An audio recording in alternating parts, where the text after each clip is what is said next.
حضرت عیسیٰ علیہ السلام کے دور میں ایک دھوبی تھا کہ جو لوگوں کے کپڑے دھوتا تھا، لیکن لاپرواہی کی وجہ سے کپڑوں کو تبدیل کر دیا کرتا تھا، زید کے بکر کو، بکر کے زید کو، فلاں کے فلاں کو۔ تو لوگوں نے تنگ آ کر حضرت عیسیٰ علیہ السلام کی بارگاہ میں عرض کی کہ حضور یہ ہمارے ساتھ مسئلہ ہے، دھوبی ہمارے کپڑوں کو تبدیل کر دیتا ہے۔ تو آپ نے جلال میں آ کر اس کو دعا کی کہ یہ ہلاک ہو جائے۔ ہوا یوں کہ ایک دن وہ گھر سے کپڑے دھونے کے لیے یا اپنی دکان پر جانے کے لیے نکلا، تو اس نے اپنے ساتھ 3 روٹیاں لے لیں، رستے میں بیٹھ کر کھانے لگا۔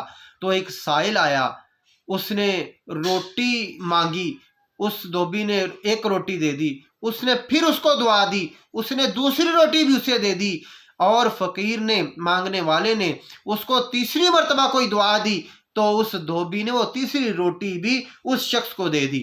دینے کے بعد جب اٹھا، کپڑے کی گٹھڑی اٹھائی، تو اس میں سے ایک مردہ سانپ نکل کر نیچے گر پڑا۔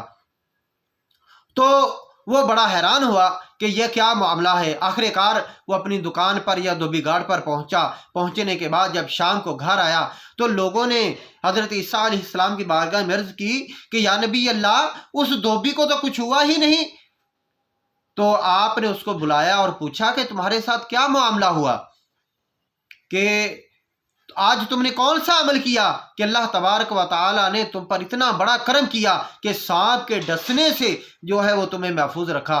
تو اس نے کہا کہ میں جا رہا تھا، میرے پاس 3 روٹیاں تھیں، مجھے بھوک لگی تھی، میں کھانے لگا تھا، ایک سائل آیا، اس نے مجھ سے روٹی مانگی، میں نے 1 دے دی، اس نے دوسری مانگی، میں نے دوسری دے دی، اس نے تیسری مانگی، میں نے تیسری بھی دے دی، اور وہ مجھے دعائیں دیتا ہوا چلا گیا۔ جب میں اٹھنے لگا تو میری گٹھنی میں سے یہ مردہ سانپ نکلا۔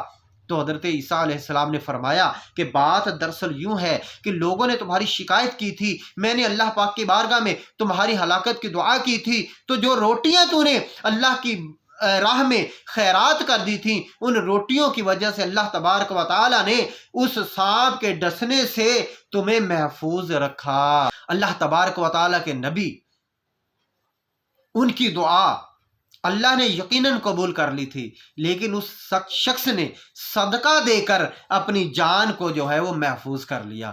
آپ بھی راہ خدا میں خرچ کریں، دعوت اسلامی کے ساتھ مالی تعاون کریں۔